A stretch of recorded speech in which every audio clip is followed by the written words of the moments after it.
पिछले 10 वर्षों में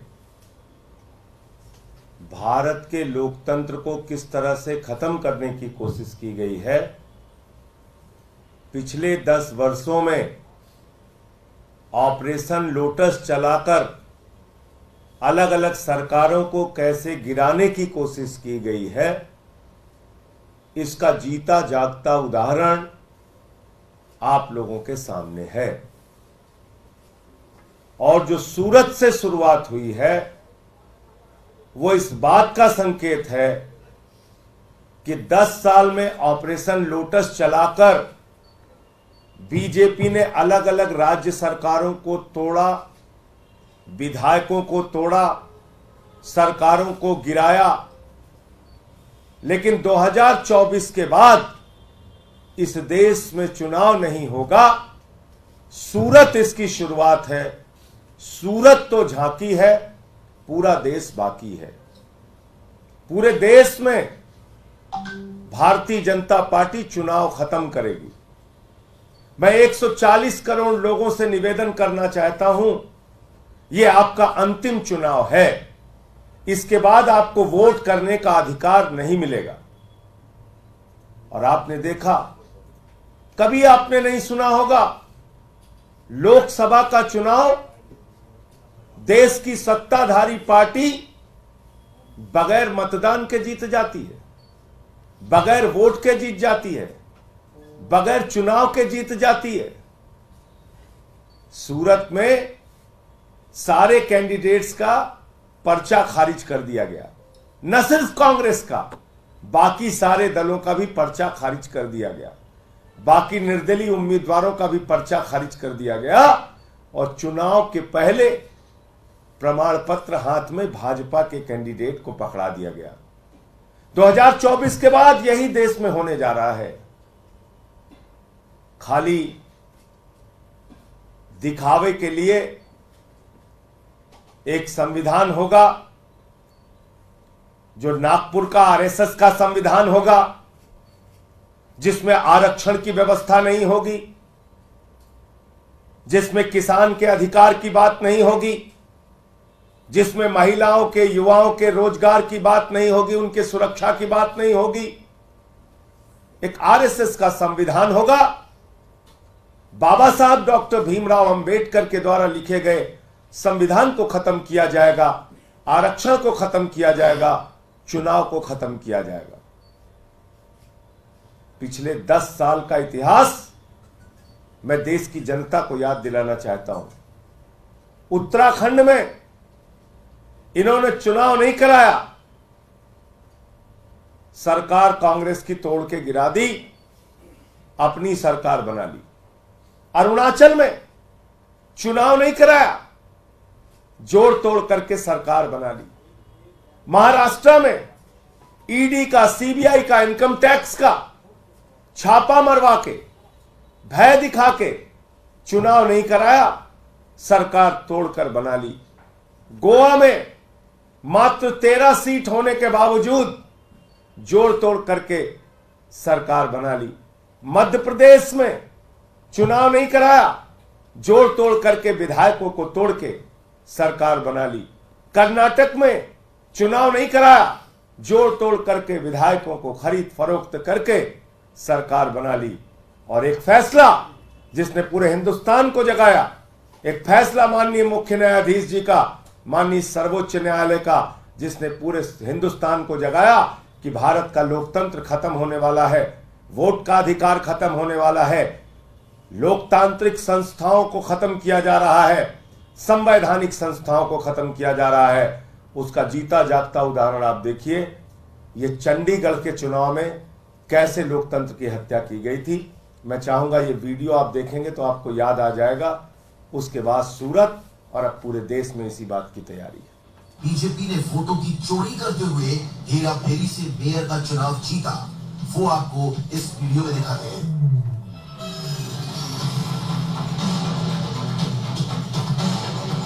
अब यहां से शुरू होती है भाजपा की असली साजिश। आपको काउंटिंग पर लगे इस कैमरे से दिखाते हैं कि कैसे भाजपा देश के लोगों के साथ धोखाधड़ी करती है। भाजपा के पीठासीन अधिकारी 36 वोटों की काउंटिंग शुरू करते हैं और पहचान कर इंडिया गठबंधन की वोटों को खराब करने के अपने प्लान को अंजाम देते हैं। जिन वोट पर कुछ नहीं करना था उन्हें जल्दी साइन करके आगे बढ़ा रहे हैं। अब आई आम आदमी पार्टी के पार्षद की वोट। बेईमानी करनी थी तो थोड़ा सा रुके, ऊपर देखा कि कोई देख तो नहीं रहा है और फिर चुपके से पेन से डॉट मार के वोट को खराब कर दिया। फिर बीजेपी की वोट आई तो आराम से आगे बढ़ा दी। उसके बाद वो वोट आई जिस पर गड़बड़ी करनी थी तो चुपके से फिर से पेन चला दिया और वोट को खराब कर दिया। उसके बाद विपक्ष की एक और वोट आई, यानी तीसरी वोट, और उसे भी खराब कर दिया। फिर चौथी वोट खराब की, फिर पांचवी वोट खराब की, उसके बाद छठी, फिर सातवीं और ये 8 वोट। आपने देखा 8 वोट कैमरे के सामने खराब करते हुए रंगे हाथ भारतीय जनता पार्टी पकड़ी गई। तो इसलिए मैं कहता हूं, जब लल्लू सिंह भाजपा का सांसद उसके मुंह से निकल गया कि संविधान बदलना है, 400 सीट दे दो। अरुण गोविल जी वो कहते हैं 400 सीट दे दो, संविधान बदलना। ज्योति मिर्धा कहती है 400 सीट चाहिए, संविधान बदलना है। अनंत हेगड़े भारतीय जनता पार्टी के केंद्र सरकार के मंत्री रहे, कहते हैं 400 सीट दे दो, संविधान बदलना है। संविधान बदलेंगे, आरक्षण खत्म करेंगे, चुनाव को खत्म करेंगे। और यही इस बात का उदाहरण है जो आपके सामने हमने दिखाया। चंडीगढ़ में हुआ, सूरत में हुआ, अलग अलग राज्य सरकारों को पिछले 10 वर्षों में तोड़ तोड़ के गिराया गया। ED, CBI, income tax department, हमने तो नारा दिया है, भाजपा के 3 है भाई, मुझे माल भी दिया जाए। ED, IT, CBI. हमारे साथ अब आपको और दिखाता हूं अमित शाह के क्षेत्र में कैंडिडेट के साथ क्या हुआ। तो बचा लो, ये गांधीनगर के, खतरे में है। ये गांधीनगर का प्रत्याशी है। इसका देशवासी लोगों से अपील कर रहा हूं, का कोटि प्रणाम। साथियों, मैं गुजरात के सभी लोगों को सभा शेयर करो मकसद किया था अखिल भारतीय परमात्मा जी से। मुझसे जबरदस्ती फॉर्म वापस दिलवाया जा रहा है, मुझे हाईजैक कर लिया गया है। अमित शाह साहब के लोगों ने मुझे हाईजैक कर लिया है। हो सकता है हमारी मौत भी हो जाए, मुझे माल भी दिया जाए, कुछ भी हो सकता है हमारे साथ। मैं देशवासियों से अपील करता हूं, इस देश को बचा लो, ये देश खतरे में है, ये देश खतरे में है। देश के लोगों से अपील कर रहा हूं, देश को बचा लो।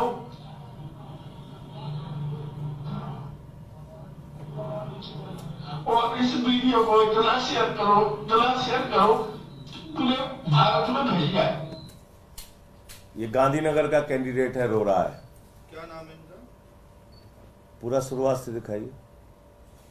ठाकुर जितेंद्र सिंह, बंद कर दो। भारतीय परिवार पार्टी।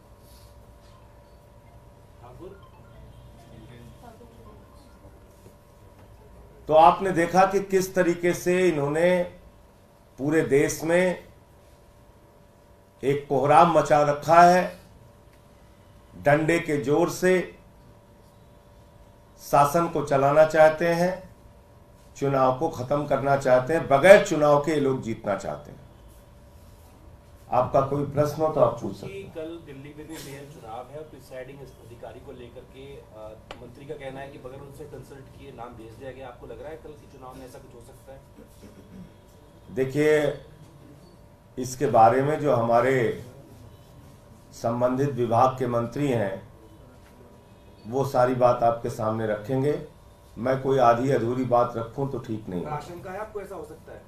मैं फिर कह रहा हूं कि उनको विस्तृत जानकारी है इस विषय की जो हमारे संबंधित विभाग के नगर विकास विभाग के मंत्री हैं सौरभ भारद्वाज जी, वो आपको विस्तार से इसके बारे में बताएंगे। सर, तिहाड़ में एक घटना घटी है, तिहाड़ में जहां पर वर्चस्व की लड़ाई में 4 लोग जो घायल हो गए हैं और जेल के अंदर ही कैदियों में आपस में भिड़ंत हुई है। आपको मालूम है जेल के अंदर हत्या भी हो चुकी है, एक नहीं कई हत्या हो चुकी है। तो जब मैं कहता हूं कि अरविंद केजरीवाल की जान को खतरा है, जब मैं कहता हूं कि अरविंद केजरीवाल के खिलाफ गहरा षड्यंत्र चल रहा है, जब मैं कहता हूं कि अरविंद केजरीवाल के जीवन के साथ ये लोग खिलवाड़ कर रहे हैं, तो आप लोग यकीन नहीं करते। भाई ऐसी ही कोई घटना जेल के अंदर अरविंद केजरीवाल के साथ हो जाएगी, कौन जवाब देगा? बाद में मुंह बना के कैमरे पे आ जाएंगे लोग,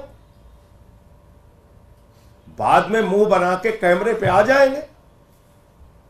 जब तिहाड़ जेल के अंदर हत्या की घटना हो चुकी है, एक नहीं कई हत्या, मैं बता रहा हूं पिछले 1-1.5 साल का रिकॉर्ड उठा के देख लीजिएगा, तो अरविंद केजरीवाल के साथ भी ऐसी घटना को ये लोग अंजाम दिला सकते हैं। शातिर लोग हैं, खतरनाक लोग हैं, 24 घंटे सीसीटीवी से निगरानी रखते हैं, कहीं मौका पाके ऐसी कोई घटना करा देंगे, बाद में मुंह बना के कैमरे पे आ जाएंगे।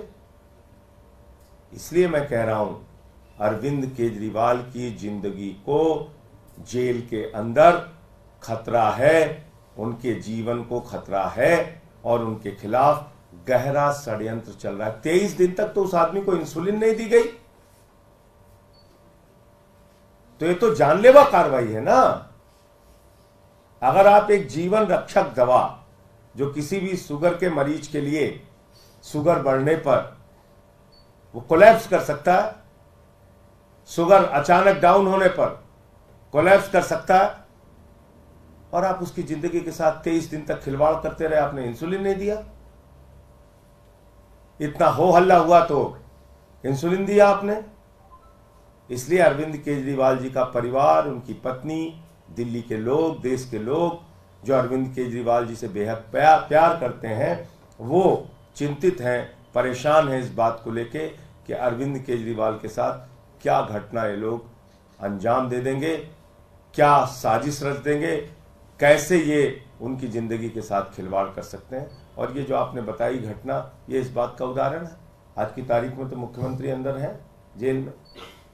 सिक्योरिटी बढ़ाने की भी मांग करेंगे आप इस मामले के बाद? स्पेशली भाई एक चीज आप मुझे बताइए, एक सिटिंग चीफ मिनिस्टर, 3 बार के चीफ मिनिस्टर को आप जब उनको अपराधियों की तरह, आतंकवादियों की तरह मुलाकात करा रहे हैं, आप उनको इंसुलिन जैसी उनके जीवन के लिए जरूरी दवा नहीं दे रहे हैं, आप उनकी पत्नी से भी मुलाकात शीशे की दीवार खड़ी करके कराते हैं, आप उनकी मंत्री की मुलाकात कैंसिल कर देते हैं, उनके सांसद की मुलाकात कैंसिल कर देते हैं, तो ये किस बात का संकेत है? ये क्या बताता है? अगर आप चाहे तो भाई, आपको याद नहीं इसी तिहाड़ में ऑफिस, इंटरनेट, फोन, सारी सुविधाएं सुब्रतो राय सहारा को दी गई थी, चंद्रा ब्रदर्स को दी गई थी, इसी तिहाड़ जेल के अंदर। लेकिन केजरीवाल के खिलाफ तो साजिश करना है, दिल्ली के 2 करोड़ लोगों के द्वारा चुने गए मुख्यमंत्री के खिलाफ तो उनके जिंदगी के साथ तो खिलवाड़ करना है। यह सबसे बड़ी बात है। सर, प्रधानमंत्री ने एक बयान दिया है कि अगर इंडिया गठबंधन की सरकार आती है तो आप जो है पीएम की कुर्सी का भी ऑप्शन कर सकते हैं 1 साल के लिए। तो इंडिया गठबंधन की सरकार आ रही है, प्रधानमंत्री ने मान लिया, ये तो बड़ी खुशखबरी दी आपने। प्रधानमंत्री ने मान लिया कि इंडिया गठबंधन की सरकार आ रही है। अभी तक तो 400 पार कर रहे थे, पहली बार वो मान गए कि इंडिया गठबंधन की सरकार आ रही है। अब ऑप्शन की बात बता रहा हूं आपको, प्रधानमंत्री की कुर्सी ही नहीं, पूरे देश को नीलाम करने का काम भारत की भारतीय जनता पार्टी की सरकार ने किया है। अपने एक ही दोस्त को कोयला दे दिया, गैस दे दिया, बिजली दे दिया, पानी दे दिया, सड़क दे दिया, स्टील दे दिया, पोर्ट दे दिया, एयरपोर्ट दे दिया, 2.5 लाख करोड़ रुपए का कर्जा दे दिया, 15 लाख करोड़ रुपए चंद पूंजीपतियों का माफ कर दिया, 3.5 लाख करोड़ रुपए चंद पूंजीपतियों का बैंक सेटलमेंट के जरिए माफ कर दिया, और तो और अपने भतीजे को, जिसको क्रिकेट का बल्ला पकड़ना नहीं आता, उसको बीसीसीआई का चेयरमैन बना दिया। तो नीलाम तो आप कर रहे हैं इस देश को, नीलाम तो आप कर रहे हैं इस देश के संसाधनों को। भाई आपके भतीजे को बल्ला पकड़ना नहीं आता, उसको आपने बीसीसीआई का चेयरमैन बना दिया। और गरीब आदमी का लड़का जो 4-4 घंटे परिश्रम करता है कि सेना में भर्ती होंगे, उसको आपने सियाचिन भेज दिया। -40 डिग्री टेम्परेचर में जाओ बेटा ड्यूटी करो, +50 डिग्री टेम्परेचर में जाओ जैसलमेर में सूली पर चढ़ जाओ। गरीब का बच्चा -45 डिग्री टेम्परेचर में ड्यूटी करेगा, और मोदी जी का भतीजा बीसीसीआई का चेयरमैन बनेगा। आप बताइए ना, ये अग्निवीर क्या है? एक फौजी जवान को मैं सुन रहा था, कहता ये तो ऐसी योजना है कि पता चला पिता जो है वो नौकरी कर रहा है सेना में और बेटा रिटायर हो गया। पिता नौकरी कर रहा है, बेटा रिटायर हो गया 4 साल में। यह है अग्निवीर। तो इसलिए इस देश को कौन नीलाम कर रहा है, इस देश के संसाधनों को कौन नीलाम कर रहा है, और प्रधानमंत्री के, भारत के प्रधानमंत्री की कुर्सी की बोली तो पाकिस्तान के व्यापारियों तक ने लगा दी, बिना अपॉइंटमेंट के, बिना किसी कार्यक्रम के चले गए थे बर्थडे का केक काटने, और बाद में पता चला कि बिजली का ठेका कर दिलाने गए थे। नहीं गए थे बिजली का ठेका दिलाने, बिजली, स्टील, ये काम है प्रधानमंत्री जी का। आप लोग की जनसभा और रैलियां सब लोग तो कर दिए, सुनीता केजरीवाल सभी 4 सीटों पे रैली करेंगे, इस बारे में कोई डिटेल? जो हमारे प्रचार के कार्यक्रम को और दिल्ली के अंदर जो हमारा कार्यक्रम बना है अलग अलग नेताओं के प्रचार का, उसकी विस्तृत जानकारी आपको दी जाएगी। कल सुनीता केजरीवाल जी का, जैसे आपने बताया, अलग अलग क्षेत्रों में उनके प्रचार अभियान की शुरुआत हो रही है। भगवंत मान जी भी आएंगे, वो भी प्रचार करेंगे दिल्ली के अंदर। और भी जो हमारे नेतागण हैं, वो चाहे गोपाल राय जी हों, आतिशी जी हों, सौरभ जी हों, संदीप पाठक हों, हम सब लोग जाकर प्रचार कर रहे हैं। हमारा एक ही नारा है, जेल का जवाब वोट से दीजिए। जिस आपके बेटे ने आपके लिए बिजली, पानी, शिक्षा, चिकित्सा का इंतजाम किया, आज उसको मोदी जी ने जेल में डाल दिया है, और जेल से उनको बाहर निकालना है तो उनको जेल का जवाब वोट से देना होगा। सर, प्रधानमंत्री लगातार इनहेरिटेंस टैक्स की बात कर रहे हैं, कांग्रेस पे हमला बोल रहे हैं, कह रहे हैं कि देश की संपत्ति को लेके एक विशेष समुदाय को देने की तैयारी में कांग्रेस है। भैया ये बताइए, मैंने तो आपको नाम गिनवा दिया। हमारा तो बैंक लूट लिया प्रधानमंत्री जी की सरकार ने। बताइए 20,000 करोड़ लूटा कि नहीं जनता का पैसा, नीरव मोदी, मेहुल चौकसी ने। बताइए 3,000 करोड़ रुपए लूटा कि नहीं जनता का पैसा। वो किसकी संपत्ति थी? वो मोदी जी की संपत्ति थी क्या, जो 3,000 करोड़ ललित मोदी ने लूटा? वो तो जनता की संपत्ति थी ना। वो किसकी संपत्ति थी 6,000 करोड़ रुपए जो नितिन संदेशरा लूट के भाग गया? वो किसकी संपत्ति थी 10,000 करोड़ रुपए जो विजय माल्या लेके भाग गया? वो किसकी संपत्ति थी 15 लाख करोड़ रुपए जो मोदी जी ने अपने दोस्तों का माफ कर दिया? वो किसकी संपत्ति थी 3.5 लाख करोड़ रुपए जो बैंकों में कर्जा मोदी के दोस्तों ने लिया था और मोदी जी ने उसको माफ कर दिया? बताइए किसकी संपत्ति थी? मैं आपको कहता हूं, इंडिया गठबंधन की सरकार बनेगी। ये जितने बेईमान हैं, जिनकी संपत्तियां नरेंद्र मोदी जी ने माफ की है, जिनकी संपत्तियों पर नरेंद्र मोदी जी का संरक्षण है, जिनकी संपत्तियां भारत के लोगों को लूटकर दिन दूना रात चौगुना बढ़ाई गई हैं, जो 2.5 लाख करोड़ रुपए का कर्जा लेके बैठा हुआ है, जिसने प्रधानमंत्री जी ने देश की जनता का 15 लाख करोड़ रुपए अपने दोस्तों पर लुटवाया है, इस सब की जांच होगी। और सारा पैसा, इन लुटेरों का सारा पैसा जनता को, गरीबों को दिया जाएगा, स्कूल बनवाए जाएंगे, अस्पताल बनवाए जाएंगे। पूरे देश को लूट के कंगाल कर दिया। अभी भी बात करते हो आप? पोर्ट, एयरपोर्ट, स्टील, कोयला, गैस सब अपने दोस्त को देते हो। मोदी जी के लिए उनके दोस्त प्राथमिकता हैं। मोदी जी अपने दोस्तों के लिए काम कर रहे हैं, देश के लिए काम नहीं कर रहे हैं।